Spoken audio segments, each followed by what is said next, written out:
Public కు ఫాయిదా అయ్యే నిర్ణయాలు సర్కార్లు తీసుకున్నప్పుడు సీఎం ఫ్లెక్సీలకు పాలాభిషేకాలు చేసుడు నిత్యం చూస్తూనే ఉంటాం.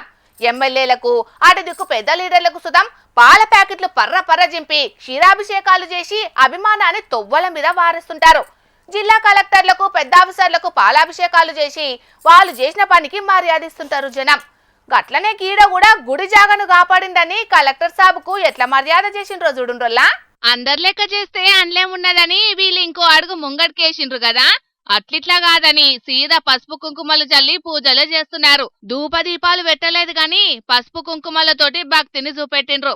ఆయనతో అయ్యగారు దొరికినట్టున్నాడు గాని లేకుంటేనా వేద మంత్రాలను బైకులనే చదివిపించేటోళ్ళు కావచ్చు. మరి గింతగానం పూజలు గీ కలెక్టర్ సాబ్ కు ఎందుకు చేస్తున్నారంటే జనగామ జిల్లా బచ్చన్నపేట కాడున్న దుర్గమ్మ గుడి జాగ మీద కన్నేసిండ్రట కొందరు భూబాకాసురులు.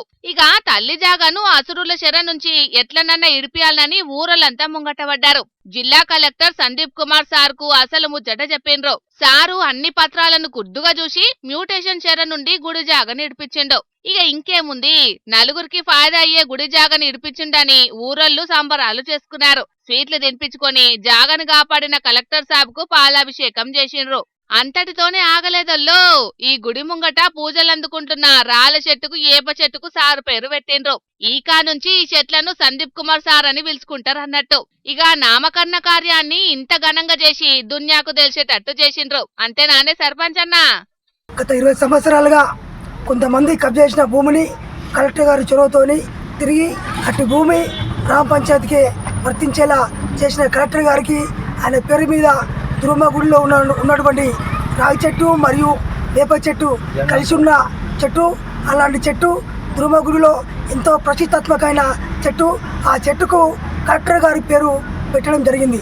ఎందుకంటే ఈ భూమిని కాపాడిన వ్యక్తి కలెక్టర్ గారు కాబట్టి చిరకాలం ఆయన పేరే నిలవాలన్న ఉద్దేశంతో ఈరోజు ఆ పేరు పెట్టడం జరిగింది. తిన్నరేవు దల్మలన్నట్టు ఈ జాగిచ్చినోళ్లను దొంగల చేట్ల వడకుండా కాపాడినోళ్లను ఎంత తారీఫ్ చేసినా తక్కువే కదా. మరి ఇసొంటి సార్లను ఆదర్శంగా తీసుకొని కడమ అధికారులు సుతం పనిచేయాలనని, భూబకాసురుల శర నుంచి గుల్ల బల్ల జాగాలను కాపాడాలనని ఒక్క తిరగ కోరబట్టిండ్రు కడమ ఊర్ల జనాలు.